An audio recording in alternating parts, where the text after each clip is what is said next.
નમસ્કાર વિદ્યાર્થી મિત્રો, અનમેક એકેડમી પાંધાવાડાની અંદર હું રાજગુરુ અંકિત આપનું હાર્દિક સ્વાગત કરું છું. ગઈકાલના એક શોર્ટ વિડીયોના માધ્યમથી આપણે સરળ રીતે વર્ગમૂળ કાઢતા શીખ્યા. એવી જ રીતે આજ એક શોર્ટ વિડીયોના માધ્યમથી કોઈ પણ સંખ્યાનું ઘનમૂળ કેવી રીતે કાઢવાનું અને એ બી સરળ રીતે એના વિશે આપણે આજે માહિતી મેળવીશું.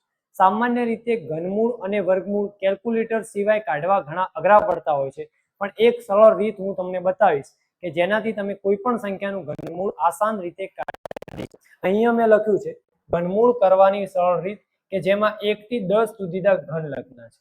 વર્ગમૂળની અંદર જેમ 1 થી 10 સુધીના વર્ગ લખ્યા હતા એવી જ રીતે ઘનમૂળની અંદર 1 થી 10 સુધીના ઘન લખેલા છે.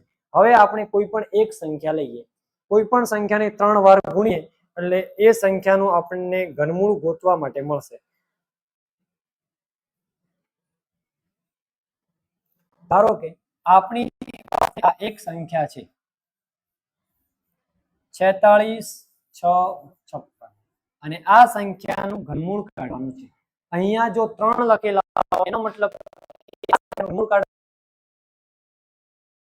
વર્ગમૂળ કાઢવાનું છે, અને જો કંઈ ના લખેલું હોય તો એ સંખ્યાનું વર્ગમૂળ જ નીકળે. એ ગઈકાલના વિડીયોમાં આપણે શીખ્યા. હવે સૌથી પહેલા આની સરળ રીતમાં આપણે શું કરવાનું છે, અહીંયા 3 લખેલા હોવાથી ઘનમૂળ કાઢવાનું હોવાથી પાછળની 3 સંખ્યાની આપણે પસંદગી કરીશું. આ 3 સંખ્યાની અંદર એકમનો અંક કયો છે એ આપણે જોવાનું છે.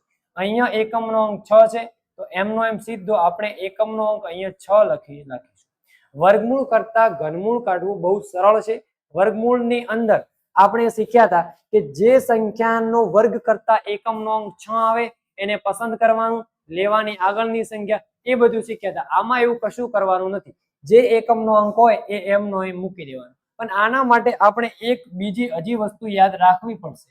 જ્યારે બી એકમનો અંક 2 આવે તો એની જગ્યાએ 8 લેવાના, અને જો એકમનો અંક 8 આવે તો એની જગ્યાએ 2 લેવાના. એવી જ રીતે જો એકમનો અંક 3 આવે તો એની જગ્યાએ 7 મૂકવાના, અને જો એકમનો અંક 7 આવે તો એની જગ્યાએ 3 મૂકવાના. બસ આ એક વસ્તુ આપણે યાદ રાખવાની છે. આની મદદથી આપણે દરેક સંખ્યાનું ઘનમૂળ ગોતી શકીશું. અને આના સિવાય જો કોઈ પણ સંખ્યા આવે તો એમની એમ આપણે મૂકી દેવાની છે. જેમ અહીંયા એકમનો અંક 6 હતો તો આપણે એમનો એમ મૂકી દીધો. જો અહીંયા એકમનો અંક 2 હોત તો 8 મૂકોત, 8 હોત તો 2 મૂકોત, 3 હોત તો 7 મૂકોત, 7 હોત તો 3 મૂકોત, પણ 6 છે તો 6 એમના એમ મૂકી દેવાના. હવે આગળ જે સંખ્યા વધી એની આપણે પસંદગી કરીશું. 46 છે. હવે આની અંદરથી આપણે જોવાનું છે કે કોનો ઘન કરતા 46 અથવા 46 કરતા ઓછો આવે છે.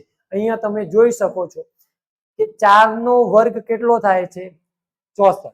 આ 64 એ 46 કરતા મોટા છે. તો એના થોડાક ઉપર જાઓ, 3 નો ઘન કેટલો થાય છે? 27. આ 27 46 કરતા નાના છે. તો આ 27 ની આપણે પસંદગી કરીશું, પણ લેવાની કઈ સંખ્યા?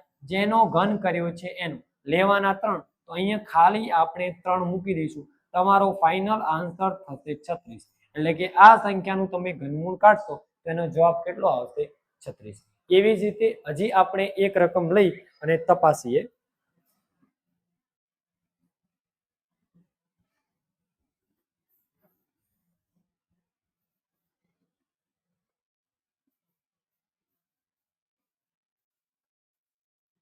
ચુમ્મોતેર 088.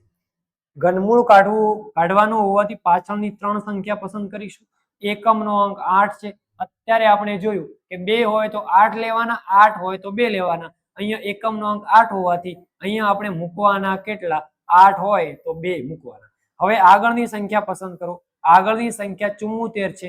અહીંયા જોઈશું કે કોનો ઘન કરવાથી 74 અથવા 74 કરતા નાની સંખ્યા આવે છે. અહીંયા તમે જોઈ શકો છો કે 5 નો વર્ગ, 5 નો ઘન કરવાથી 125, પણ એનાથી નાની તો 64. આ 64 એ 74 કરતા નાના છે. પસંદ આમાંથી કરવાનું, પણ લેવાની કઈ સંખ્યા? જેનો ઘન કર્યો છે એનો. 4 નો ઘન કર્યો છે તો અહીંયા આપણે 4 મૂકી દઈશું. આ જે આવ્યો આ તમારો ફાઇનલ આન્સર. એટલે આ સંખ્યાનું ઘનમૂળ કરીશું તો 42 જવાબ આવશે. આ જ રીતે બીજા 2-3 દાખલા તમે જાતે કરશો એટલે ઘનમૂળ શોધતા આરામથી તમે શીખી જશો. રકમ જાતે કેવી રીતે બનાવવાની? તો કોઈ પણ સંખ્યા 1 થી 100 માંથી ભલે કોઈ પણ સંખ્યા અથવા ગમે તે સંખ્યા 3 વાર ગુણાકાર કરવાનો એટલે તમને રકમ મળશે અને એ રકમનું પછી ઘનમૂળ તમારે જાતે ગોતવાનું. ધારો કે કોઈ પણ લઈ લઈએ કે ભાઈ 42 ગુણ્યા 42 ગુણ્યા 42 આવું તમારે કેલ્ક્યુલેટરમાં કરવાનું એટલે તમને એક સંખ્યા મળશે. આ જે સંખ્યા આવી એનું તમારે ઘનમૂળ જાતે શોધવાનો પ્રયત્ન કરવાનો. આવા 4-5 દાખલા જાતે બનાવી અને જાતે કરશો એટલે ઘનમૂળ શોધતા આરામથી શીખી જશો. આવી જ રીતે ગણિતની અંદર ઘણી બધી શોર્ટકટ 9મા 10માનું ગણિત સાથે સાથે 11-12નું કોમર્સના દરેક કોન્સેપ્ટ આ જ રીતે સારી રીતે short video, long video, offline ઓનલાઈનના માધ્યમથી શીખવા માટે અમારી યુટ્યુબ ચેનલ અનમેક એકેડમીને અત્યારે જ સબસ્ક્રાઇબ કરો, આ વિડીયોને લાઈક કરો અને જો અમારું કામ ગમ્યું હોય તો કોમેન્ટ કરવાનું ભૂલતા નહીં. આભાર.